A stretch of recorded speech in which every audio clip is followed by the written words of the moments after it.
വിചാരണ കോടതിയുടെ ശിക്ഷാവിധി നിർണ്ണയിക്കുന്ന അധികാരപരിധി സംബന്ധിച്ച് സുപ്രീം കോടതി പുറപ്പെടുവിച്ച ഏറ്റവും പുതിയ ഉത്തരവ് നിയമവൃത്തങ്ങളിലും പൊതുസമൂഹങ്ങളിലും വലിയ ചർച്ചകൾക്ക് വഴി തുറന്നിരിക്കുകയാണ്. പ്രത്യേകിച്ച് നടിയെ ആക്രമിച്ച കേസിൽ പ്രതിയായ പൾസർ സുനിയെ പോലുള്ളവർക്ക് എറണാകുളം പ്രിൻസിപ്പൽ സെഷൻ കോടതി 20 വർഷം കഠിന തടവ് വിധിച്ച പശ്ചാത്തലത്തിൽ ഈ സുപ്രീം കോടതി വിധി അത്തരം ശിക്ഷാവിധികളുടെ നിലനിൽപ്പിനെ തന്നെ ചോദ്യം ചെയ്യുന്നതാണ്. കൊലപാതക കേസുകളിലും മറ്റ് ഗുരുതരമായ ക്രിമിനൽ കേസുകളിലും പ്രതികൾക്ക് ഇളവില്ലാത്ത ജീവപര്യന്തം തടവ് ശിക്ഷ വിധിക്കാൻ സെഷൻസ് കോടതികൾക്ക് അധികാരമില്ലെന്ന് സുപ്രീം കോടതി അസന്നിഗ്ധമായി പ്രഖ്യാപിച്ചിരിക്കുകയാണ്. ഇത് രാജ്യത്തെ ക്രിമിനൽ നിയമചരിത്രത്തിലെ തന്നെ നിർണായകമായ ഒരു തിരുത്തലായി മാറുകയാണ്. ജീവപര്യന്തം തടവ് എന്ന വാക്കിന്റെ അർത്ഥം സാങ്കേതികമായി ഒരാളുടെ മരണം വരെ എന്നാണെങ്കിലും പ്രായോഗിക തലത്തിൽ ഇത് ഭരണഘടനയുടെ 72, 161 അനുച്ഛേദങ്ങൾക്കും ക്രിമിനൽ നടപടിക്രമങ്ങൾക്കും വിധേയമായ ഇളവുകൾക്ക് അർഹതയുള്ള ഒന്നാണ്. എന്നാൽ ചില കേസുകളിലെ കോടതികൾ 20 വർഷം, 25 വർഷം അല്ലെങ്കിൽ മരണം വരെ ഇളവില്ലാത്ത തടവ് എന്നിങ്ങനെ ശിക്ഷ വിധിക്കാറുണ്ട്. ഇത്തരം ശിക്ഷകൾ വിധിക്കാനുള്ള അധികാരം കേവലം വിചാരണ കോടതികൾക്കില്ലെന്നും അത് ഹൈക്കോടതികൾക്കും സുപ്രീം കോടതികൾക്കും മാത്രമുള്ള സവിശേഷ അധികാരമാണെന്നുമാണ് ജസ്റ്റിസുമാരായ ഹസാനുദ്ദീൻ അമാനുള്ള, കെ വിനോദ് ചന്ദ്രൻ എന്നിവരടങ്ങിയ ബെഞ്ച് വ്യക്തമാക്കിയത്. ഭരണഘടനാ കോടതികൾക്ക് മാത്രം ഇത്തരം സ്പെഷ്യൽ കാറ്റഗറി ശിക്ഷകൾ നൽകാനുള്ള അനുവാദമുള്ളൂ എന്ന് കോടതി നിരീക്ഷിക്കുമ്പോൾ സെഷൻസ് കോടതികൾ ഇതുവരെ പുറപ്പെടുവിച്ച പല വിധിന്യായങ്ങളും പുനഃപരിശോധിക്കേണ്ട സാഹചര്യമാണ് സംജാതമായിരിക്കുന്നത്. കർണാടകയിൽ 5 മക്കളുടെ അമ്മയെ തീകൊളുത്തി കൊന്ന കേസിൽ പ്രതി സമർപ്പിച്ച അപ്പീൽ പരിഗണിച്ചുകൊണ്ടാണ് സുപ്രീം കോടതി ഈ നിരീക്ഷണം നടത്തിയത്.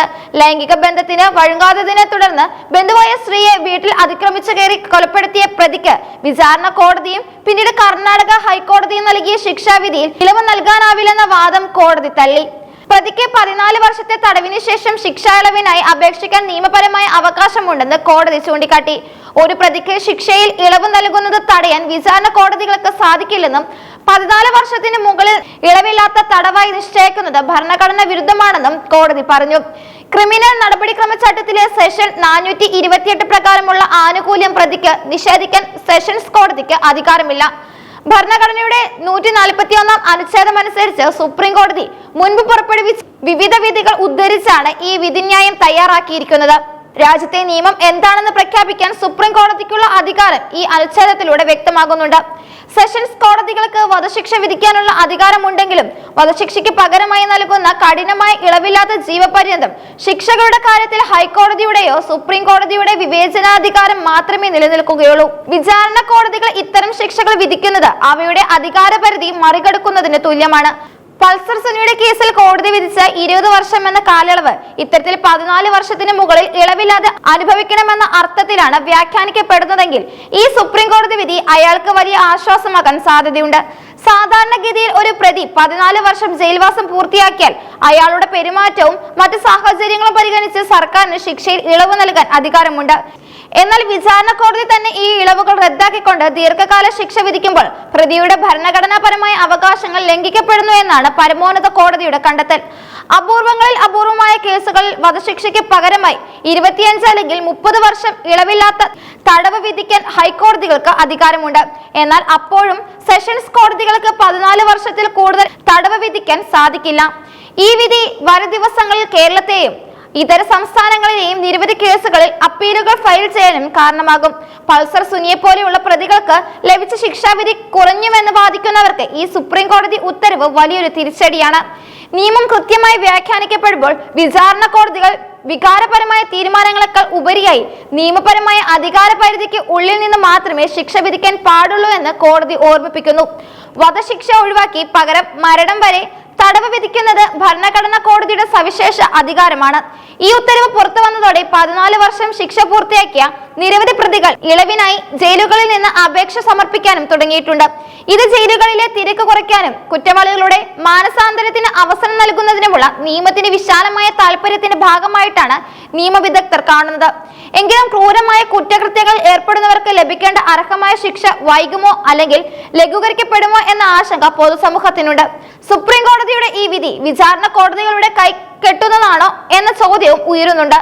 എന്നാൽ നീതി നിർവഹണം എന്നത് കേവലം ശിക്ഷ നടപ്പാക്കൽ മാത്രമല്ലെന്നും അത് കൃത്യമായ നിയമ നടപടികൾ പാലിച്ചുകൊണ്ടിരിക്കണമെന്നും കോടതി അടിവരയിടുന്നു. പൾസർ സുനിയുടെ കേസിൽ ഇനി വരാനിരിക്കുന്ന നിയമ പോരാട്ടങ്ങളിൽ ഇനി സുപ്രീം കോടതി ഈ വിധിയിൽ ഒരു സുപ്രധാന ആയുധമായി പ്രതിഭാസം ഉപയോഗിക്കാനും സാധ്യതയുണ്ട്. എന്നാൽ നീതി നിർവഹണം എന്നത് കേവലം ശിക്ഷ നടപ്പാക്കൽ മാത്രമല്ലെന്നും അത് കൃത്യമായ നിയമ നടപടികൾ പാലിച്ചുകൊണ്ടുള്ളതായിരിക്കണമെന്നും കോടതി അടിവരയിടുന്നു. പൾസർ സുനിയുടെ കേസിൽ ഇനി വരാനിരിക്കുന്ന നിയമ പോരാട്ടങ്ങളിൽ ഈ സുപ്രീം കോടതി വിധി ഒരു സുപ്രധാന ആയുധമായി പ്രതിഭാഗം ഉപയോഗിക്കാനും സാധ്യതയുണ്ട്. കോടതി വിധികൾ പുറപ്പെടുവിക്കുന്ന വിധികൾ കൃത്യമായ അധികാര പരിധിക്കുള്ളിൽ അല്ലെങ്കിൽ അവ മേൽക്കോടതികളിൽ ചോദ്യം ചെയ്യപ്പെടുമെന്ന മുന്നറിയിപ്പും ഈ ഉത്തരവിലുണ്ട്. നീതിന്യായ വ്യവസ്ഥയിലെ അധികാര വികേന്ദ്രീകരണവും ഭരണഘടനാപരമായ അവകാശങ്ങളും സംരക്ഷിക്കുന്നതിൽ ഈ വിധി വലിയൊരു നാഴികക്കല്ലായി മാറും എന്നതിലും സംശയമില്ല. ഇടവില്ലാത്ത ജീവപര്യന്തം വിധിക്കുന്നതിലെ സാങ്കേതികതയും നിയമപരമായ അപാധകളും ദൂരീകരിക്കുന്നതിലൂടെ ക്രിമിനൽ നിയമ സംഹിതയെ കൂടുതൽ സുതാര്യമാക്കാനാണ് സുപ്രീം കോടതി ശ്രമിക്കുന്നത്. സെഷൻസ് കോടതികൾക്ക് വധശിക്ഷ വിധിക്കാമെങ്കിലും അത് ഹൈക്കോടതി അംഗീകരിക്കേണ്ടതുണ്ട്. അതുപോലെ തന്നെ സവിശേഷമായ കഠിന ശിക്ഷകൾക്കും ഉയർന്ന കോടതിയുടെ മേൽനോട്ടം അനിവാര്യമാണെന്നാണ് കോടതി വ്യക്തമാക്കുന്നത്. ഭരണഘടനാപരമായ ഇളവുകൾക്കുള്ള അധികാരം സർക്കാരിലും ഭരണഘടനാ കോടതികളിലും നിഷ്പക്ഷമായിരിക്കുന്നിടത്തോളം കാലം വിചാരണ കോടതികൾക്ക് ആ അധികാരം കവർന്നെടുക്കാൻ ആവില്ലെന്ന കർശനമായ സന്ദേശമാണ് ഈ വിധിയിലൂടെ നൽകുന്നത്. പൾസർ സുനിയെ പോലുള്ളവർക്ക് ലഭിച്ച ശിക്ഷാവിധികൾ വരും കാലങ്ങളിൽ ഹൈക്കോടതിയുടെ പുനഃപരിശോധനയ്ക്ക് വിധേയമാകുമെന്നും 14 വർഷത്തെ തടവ് എന്ന മാനദണ്ഡങ്ങളിലേക്ക് അവ പരിമിതിപ്പെടുമെന്നും കരുതേണ്ടി വരും.